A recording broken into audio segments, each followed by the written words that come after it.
نگران وزیر اعظم انتخابات سے پہلے اور بعد میں۔ کالم نگار Syed Sardar Ahmed Pirzada, the first blind journalist of Pakistan, APNS best Urdu column award holder, روزنامہ نوائے وقت، مورخہ 1 جون 2018۔ پاکستان کے 1973 کے آئین کے تحت پہلے نگران وزیر اعظم غلام مصطفیٰ جتوئی تھے۔ اس وقت انتخابات میں حصہ لینے والی تمام سیاسی جماعتوں نے غلام مصطفیٰ جتوئی کو نگران وزیر اعظم کے طور پر تسلیم کیا۔ اس کی منطقی دلیل یہی ہے کہ ان تمام سیاسی جماعتوں نے غلام مصطفیٰ جتوئی کی نگران حکومت کے تحت منعقد ہونے والے عام انتخابات میں حصہ لیا۔ ان انتخابات کے نتیجے میں IJI کی حکومت برسر اقتدار آئی، جس کی قیادت میاں محمد نواز شریف کر رہے تھے۔ انہوں نے 6 نومبر 1990 کو وزارت عظمیٰ کا عہدہ سنبھالا۔ ان کی حکومت بنتے ہی اپوزیشن جماعتوں نے انتخابات پر سوالات اٹھانے شروع کر دیے۔ 2 سال 5 ماہ 12 دن بعد اس وقت کے صدر غلام اسحاق خان نے کرپشن کے الزامات لگا کر نواز شریف کی حکومت 18 اپریل 1993 کو برخاست کر دی۔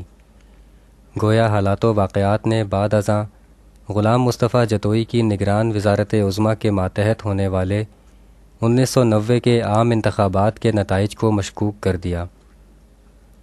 دوسرے نگران وزیر اعظم بلخ شیر مزاری تھے۔ بلخ شیر مزاری کی نگران وزارت عظمیٰ کو اس وقت کی تمام اپوزیشن جماعتوں نے تسلیم کیا، لیکن ان کے ماتحت عام انتخابات منعقد ہونے کی نوبت نہ آئی، کیونکہ صدر غلام اسحاق خان کے ہاتھوں نکالے گئے وزیر اعظم نواز شریف نے سپریم کورٹ سے رجوع کر لیا تھا۔ سپریم کورٹ نے درخواست گزار میاں محمد نواز شریف کے حق میں فیصلہ دیا۔ اس طرح وہ اپنے عہدے یعنی وزارت عظمیٰ پر بحال ہو گئے۔ تاہم سیاسی کھینچا تانی کے باعث 18 جولائی 1993 کو اس وقت کے صدر غلام اسحاق خان اور عدالتی فیصلے سے بحال ہونے والے وزیر اعظم میاں محمد نواز شریف دونوں اپنے اپنے عہدوں سے مستعفی ہو گئے۔ تیسرے نگران وزیر اعظم معین قریشی تھے۔ معین قریشی ورلڈ بینک میں نوکری کرتے کرتے براہ راست نگران وزارت عظمیٰ کے عہدے پر فائز ہو گئے۔ ان کے بارے میں دلچسپ اور افسوسناک بات یہ ہے کہ نگران وزیر اعظم کے طور پر ان کے نام کا اعلان کر دیا گیا، مگر معین قریشی کے پاس پاکستان کی شہریت کا قومی شناختی کارڈ تک نہیں تھا۔ وہ جب پاک سرزمین کے ایئرپورٹ پر اترے تو تب ان کا قومی شناختی کارڈ بنایا گیا۔ ایسے شخص کی نگران وزارت عظمیٰ کو بھی ہماری سیاسی جماعتوں نے باہیں پھیلا کر سینے سے لگایا۔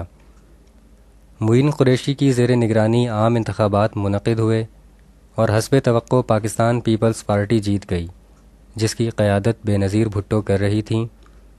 حکومت بنتے ہی معین قریشی اور عام انتخابات پر سوالات اٹھنے شروع ہو گئے۔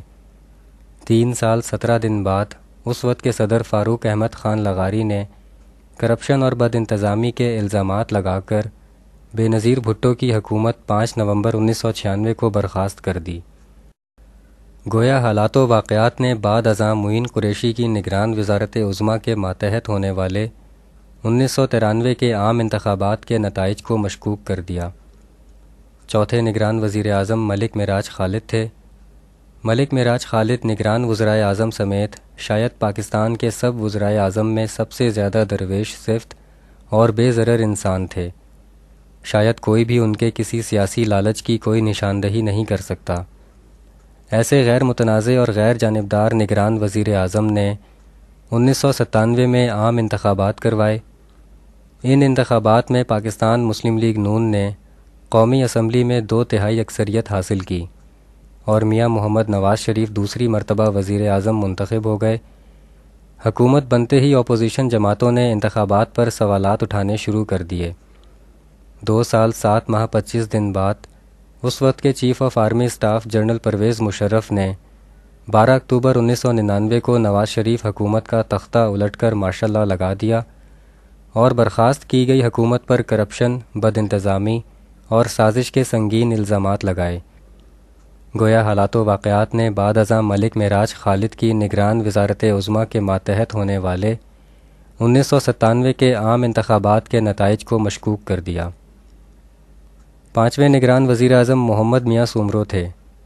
محمد میاں سومرو کا خانوادہ علم و دانش اور عزت و احترام میں اپنا ایک مقام رکھتا ہے۔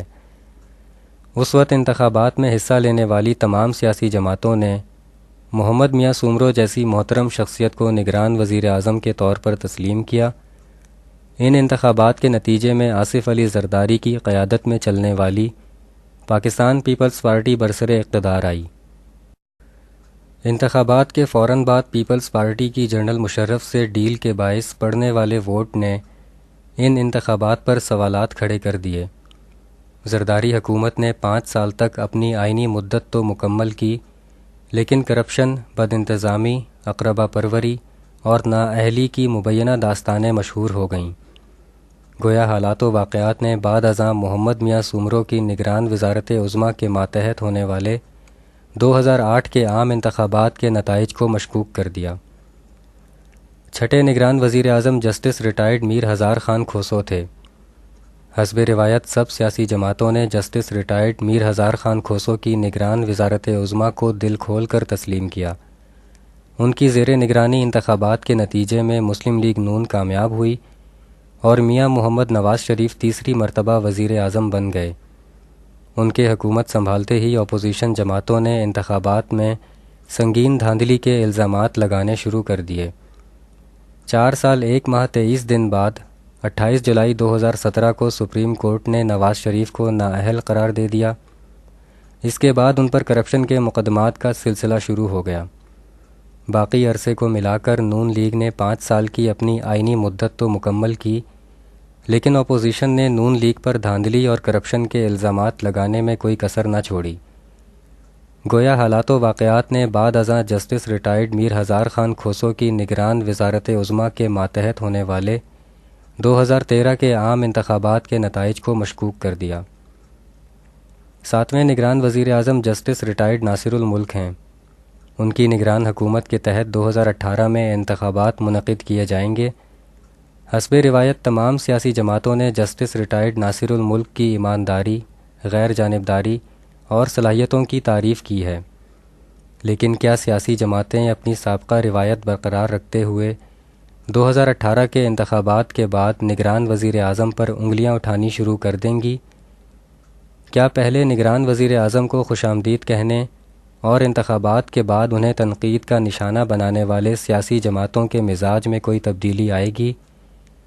کیا عزت دار شخصیتوں کو نگران وزیر اعظم بنا کر انتخابات کے بعد ان کی عزتیں اچھالنے والا تماشا کبھی ختم ہوگا؟ عزت اور بے عزتی کا یہ کھیل کیوں کھیلا جاتا ہے؟ یہ کیسے اور کب رکے گا؟ شکریہ۔ The end.